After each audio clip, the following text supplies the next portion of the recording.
Well, sir, it's about 7:30 o'clock as we enter the small house halfway up in the next block now, and we find our friends settled for a quiet evening at home. Mr. Victor Gook lounges in his easy chair and gazes absently at the bookcase.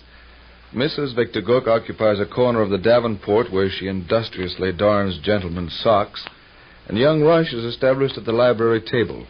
He reads aloud from a volume of colorful fiction. Third Lieutenant Clinton Stanley glared inimically at the chief of the counterfeiting South American pygmies. "What did you want to go to work and shoot me with that poisoned arrow for?" he demanded. "Don't talk to him. He's beneath your notice," put in Lady Margaret, who stood nearby. "Very well," returned the handsome young officer. He tucked the beautiful woman's arm beneath his own, and the loving couple stalked rapidly away. Later in the afternoon, a party of explorers were to be seen, making their way slowly through the underbrush. They were under the command... That's dull stuff. Yeah, it is. I imagine it'll pick up in the next chapter, though. They were under the command of Colonel Arthur V. Upscotch, a man of soldierly bearing and undaunted courage, whose exploits among the counterfeiting natives of Let's Siberia... have a rest from Third Lieutenant Stanley and his chums, Pete. I have an observation or two to make to your mother. Okay. Are you awake, Sadie? I hope I am. Be pretty hard for a person to darn socks asleep. Yes, it would. Yes, it would.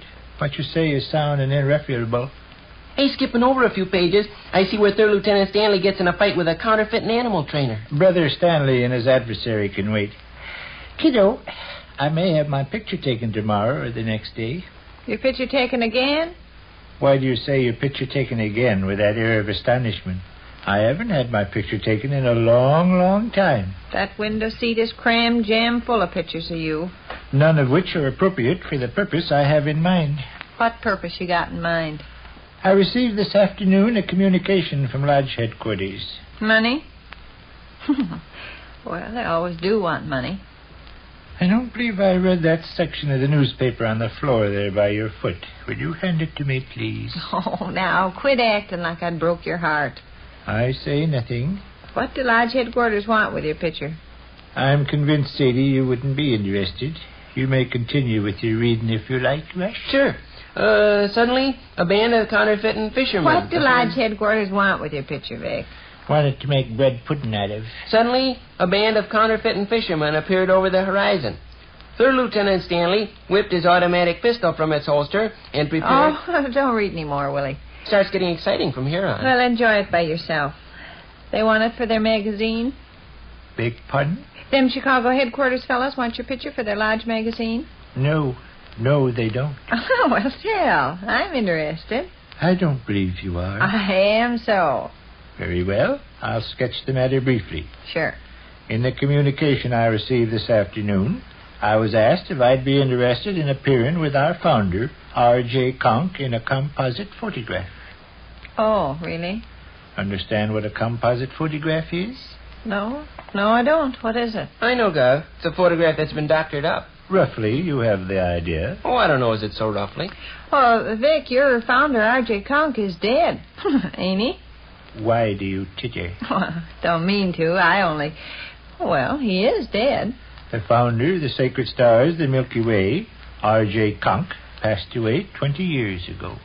Well, I guess I never understood you right, but I thought you said something about having your picture taken with him. I said no such a thing. I said this. In the communication I received this afternoon, I was asked if I'd be interested in appearing with our founder, R.J. Konk, in a composite photograph. Mom's in the dark about what a composite photograph is. That's apparently the case. A composite photograph, Mom, is one where they doctor it up to where people are shown with people they never had their picture taken with to begin with. A very brilliant and lucid exposition. Oh, heck.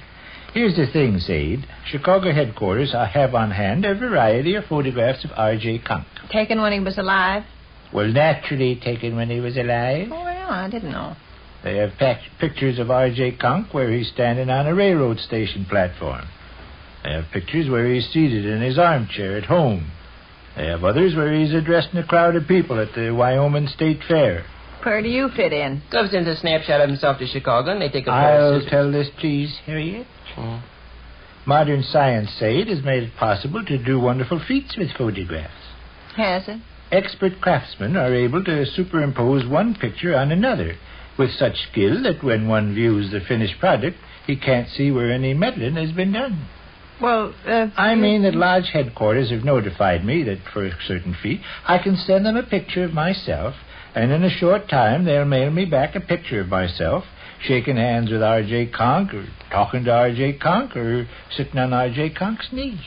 Oh. A doctored up business, Mom. You've seen junk like that in the newspaper. Remember the other evening it showed a man kicking an elephant up in the air like you'd kick a football? As the exalted Big Dipper of Drowsy Venus chapter of the Lodge, I feel that such a photograph would be worth having. Be nice to hang in my office, or here in the living room. Let me get this straight. A picture of you shaking hands with R.J. Konk? Yes, or some other appropriate pose, perhaps. They take your picture, huh, and plaster it alongside of his picture, and it looks like the two of you had your picture taken together? That approximates the idea. Gollies, what'll them Chicago fellas think up next? I find the notion attractive. Such a picture, the likeness of me shaking hands with R.J. Konk, would be a real adornment. Would be kind of halfway deceitful, wouldn't it? Why? Well, you never shook hands with R.J. Konk. I would like to have shaken hands with R.J. Konk. Yeah, but you never have. Suppose I got myself a picture of George Washington and doctored it around to where it looked like him and I were shaking hands. You're disposed to adopt an oblique view of the matter. I'll see. Smelly Clark's Uncle Strap dearly loves to reminisce over the time him and his lady friend drove to Peoria for purpose of enjoying fish dinner. Well, sir, just so he had... Pardon me, Rush, if I interrupt? Oh. I hardly expect you to grasp the more or less delicate concept involved, Sade. Suffice it to say, the proposition appeals to me. And I think tomorrow I'll drop in at Moore's and have a photograph of myself taken in full Lodge regalia. Cost you money. I doubt if the expenditure will deprive my family of the necessaries of life. We'll be able to buy groceries for supper as usual. When you have your picture taken, Gov, will you have it taken with your hand stuck out so the Chicago fellas can connect up your hand with R.J. Konk's hand? Yes. Probably when the original photograph was taken, it showed some other lug shaking hands with R.J. Konk. They'll simply blot out the other lug and paste you in. You express yourself without finesse, but that, generally speaking, is the process. Headquarters mentions one picture in which President William McKinley is prominently shown. Yeah? President McKinley stands by R.J. Konk's side. By George, that's okay. Vic, you mean they'll show you and R.J. Konk and President William McKinley all standing together? Yes? But President McKinley died before you were born, didn't he? No. Well, at least he died. When did he die? I don't recollect. Well, certainly a long time ago. Yes, it was a long time ago. Well, you can't expect people to swallow any pictures where you're a grown man and William McKinley I'm is in not expecting people to swallow anything. My gollies. As I said before, Sadie, I don't look to you to grasp the more or less delicate concepts involved. I hope not. I can just see company coming and looking at any such a business on the wall. My stars, isn't that President William McKinley? Yes, it is. And that fellow there's your husband? Yes. Well, jumping chimney, how old is Mr. Gook? Sadie, I'm afraid... Why don't you do it up brown? Have your Chicago fellas doctor up something where it shows you and Christopher Columbus. Sadie, I'm afraid... How much they want? Who? Lodge headquarters. How much they want for a picture of you and R.J. Konk and President McKinley? $10. Oh, my. I call $10 more than reasonable. A handsome frame goes with the Besides picture. the $10 you have to give them, there's money to be whipped out to pay for the photograph of you and your plumed hat and trash. True. However, I feel that in a worthwhile project such as this, a man is justified. Lodge, money, money, money. I'm sure you'll agree with me when I... Lodge, money, money, money. I suggest we drop this subject. Let's do. I've got a headache if I think about it anymore. Read, Rush. Read out loud from my book? Read. Is there any particular place you'd Read enjoy? it random. Lodge. Money, money, money. Read, Rush.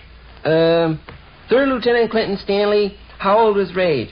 You're nothing but a crowd of counterfeiting South American witch doctors, he screamed, and I'm not afraid of the lot of you. Then, whirling swiftly around, he addressed Lady Margaret, who was smoothing out the folds in her dainty pink parasol. Come here, you, barked the handsome young officer.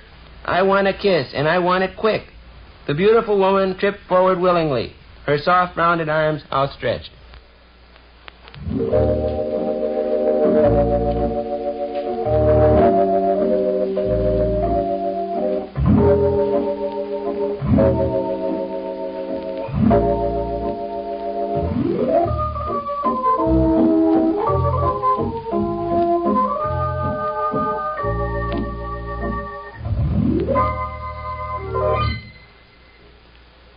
Which concludes another brief interlude at the small house halfway up in the next block.